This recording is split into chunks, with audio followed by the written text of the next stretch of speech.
Mae braf cael eich cwmni chi yma unwaith eto ar y fore newydd.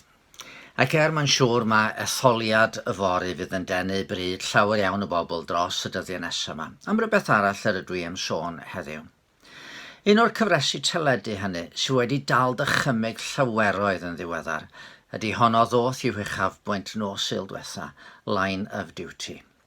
Rwan, ar y dechrau, ga i ddweud, os rhywun heb weld y rhaglen ac eisiau ei gweld hi, tydw i ddim yn mynd i ollwng y gyfrinach y fawr felly amdani heddiw, mi fyddai'n sôn am rai pethau o'r gyfres mae rhaid i mi gyfadde. Mae'r rhaglen wedi bod yn rhedeg ers amser yn wir eleni oedd y chweched gyfres gyda 6 rhaglen ym mhob cyfres flaenorol a 7 yn y gyfres olaf yma. Mae'r cyfan yn ymwneud ag uned yn yr heddlu AC12 sydd yn ceisio dod o hyd i aelodau o'r heddlu sydd â chysylltiad â'r byd troseddol. Mae AC, wrth gwrs, yn sefyll dros anti-corruption. Ac yn y rhaglen sy'n llawn o derminoleg rydych chi'n dod yn gyfarwydd ag o dros y cyfresu, y bygythiad ydy'r OCGs, Organised Criminal Groups. A'r gred ydy fod yna rhywun o fewn yr heddlu mewn gwirionedd yn rheoli ar rhedeg yr OCGs yma. Yn y cyfresu blaenorol deithbwyd o hyd i sawl un, ond y gred yn yr olaf yma ydy fod yna un arall. H, neu The Fourth Man, oedd yn ben ar y drwg weithredu. Fel dwi'n dweud, na i ddim datgelu pwy oedd hwn, rhag ofn bod rhywun yn parhau fod am weld y cyfan. Mae wedi bod yn raglen sy'n llawn cynnwrf mewn gwirionedd, gyda phob math o droion annisgwyl dros y blynyddoedd. Mae'r 3 prif gymeriad wedi dod yn hynod o boblogaidd gyda Kate Fleming, Steve Arnold a'i pennaeth Ted Hastings yn enyn yn cydymdeimlad a'n dymuniadau cymysg ni mewn gwirionedd wrth iddyn nhw wynebu pob math o rwystrau wrth gyflawni dyletswydd. Mae Steve Arnott yn brwydro gyda ffôn dirdynol yn ei gefn, a Ted Hastings y gwyddel sy'n llawn ymadroddion doniol, a'r cyfan yn cydweithio i greu cyfres oedd yn sicr yn gafel. Ond nos Sul, rhyw ymateb digon cymysg oedd i'r rhaglen olaf yma. Roedd llawer iawn o bobl wedi siomi wrth i ni weld pwy oedd yr un oedd yn brif ddihuren. Pwy oedd y drwg yn y caws? Oedd na deimlad fod hyn yn ateb rhy syml ar rywsut. Mae'n wir fod yna nifer o gwestiynau wedi hateb a pethau'n cael eu tynnu at ei gilydd yn iawn, ond rhyw angrediniaeth mae hwn oedd yr un y tu ôl i'r cyfan. Mae rhaid mi gyfadde i munud deimlo elfen o siom o weld hyn. Ac eto, y gellid fod wedi gosod rhywun mwy ar ddod cael y tu ôl i'r cyfan. Wedi meddwl, mi gredai fod yna neges hynod o berthnasol yn y ddiweddglo. Ie, fe bwyntiwyd at un dyn fel y drwg yn y caws, ond mewn gwirionedd oedd yna nifer o gwestiynau eraill oedd heb i ateb. Oedden nhw wedi dod i wir ateb y broblem. Oedd yna fwy oedd i ddod. Mi oedd Ted Hastings a gydweithwyr yn credu fod yna ddrygioni'n treiddio trwy'r heddlu fod yna institutionalised corruption oedd wedi gadael i'r dyn yma ddringo i'r lle yr oedd o. Ond oedd y penaethiad yn gwrthod credu fod hyn yn wir.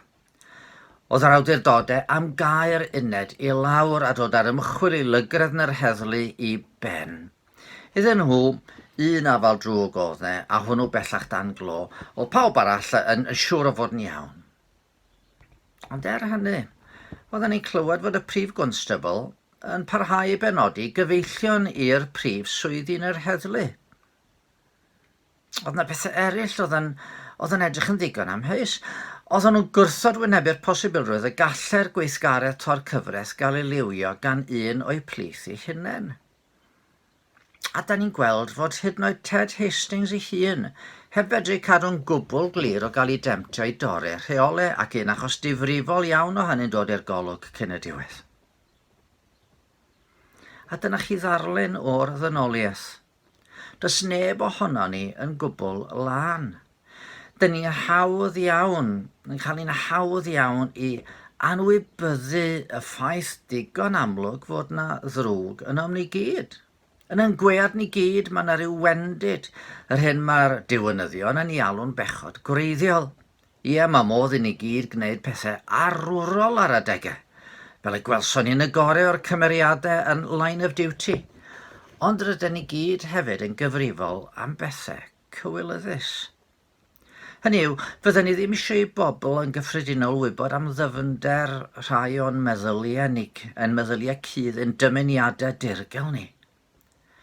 A dyna sy'n gwneud y gred fod dynoliaeth yn mynd i ddatrys ei phroblemau i gyd yn gred mor naif. Mae yna grac yn y cread a chrac yn ni i gyd. Fel mae rhywun yn cael yr argraff ar ddiwedd y gyfres Line of Duty fod y stori yn mynd i gael ei hailadrodd. Felly, da ni'n gwybod yn y pen draw, ie, dyna'n stori ni gyd. Da ni gyd yn mynd i fethu. Nawn ni ddim sortio'r broblem allan, ond i bai fod yn crewr yn camu i mewn i wneud rhywbeth. A'r newyddion da ydy i fod o wedi gwneud rhywbeth.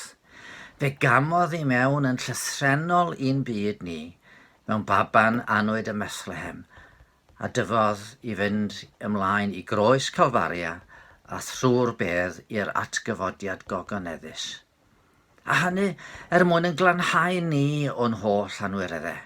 Ie, y glanhad allanol hwnnw sydd ei angen, ond hefyd glanhad mewnol. Y cwestiwn mae llawer fe'n gwylio Line of Duty ni holi yw, a fydd yna gyfres arall? A fydd y gwir yn cael dod allan? A fydd yr heddlu dychmygol hyn yn cael ei glanhau o'r llygredd? Ond y cwestiwn sydd wedi ei ateb yn Iesu o Nazareth ydy fod yna lanhad wedi drefnu ar ein cyfer ni, os newn ni ymddiried yn yr arglwydd. A bod modd i ni wynebu'n drygion ni'n hunain, peidio esgus na dio ddim o'r ddrwg ag ydyn ni'n meddwl. Gallwn ni wynebu'n drygion ni'n hunain a gwybod fod na faddeuant, fod na ras yn llifo o galon yn creor a'n gwaredwr mwyn i ni gael bod yn wahanol. Gadwch i ni weddio. O arglwydd yn Duw, da ni mor ddiolchgar i ti, na does dim rhaid i ni guddio yn beiau oddi wrth i ti. Yn ytrach, da ni'n cael dod â nhw'n agored ger dyfron ac wrth i ni cyfadde nhw i ti, dyfo ti o ddewn tad trwy Iesu Grist yn ei maddau nhw. Ti'n yn glanhau ni o'n hanwiredd, a ti'n rhoi i ni galon newydd, a gobaith un dydd y byddwn ni wedi cael sychu pob deigrynoddi ar yn gryddiau. Bydde di dy hunan wedi sychu nhw, a ne'n cael mwynhau dy gwmni am dragwyddoldeb. Helpa ni fod yn onest. Helpa ni wynebu yn sefyllfa. A thrwy wynebu hi, helpa ni droi at Iesu a phwyso arno. Amen. Bydd na gyfres arall o Line of Duty o ni ddim. Mae'n siŵr bod y ddiweddglo yn gadael y posibilrwydd yna, ond yn y cyfamser.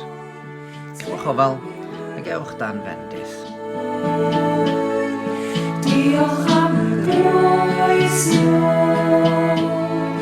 diolch am y bris a dewis ti, cariais di pechod a ni a cari ni, gyfeddol i'w dynas.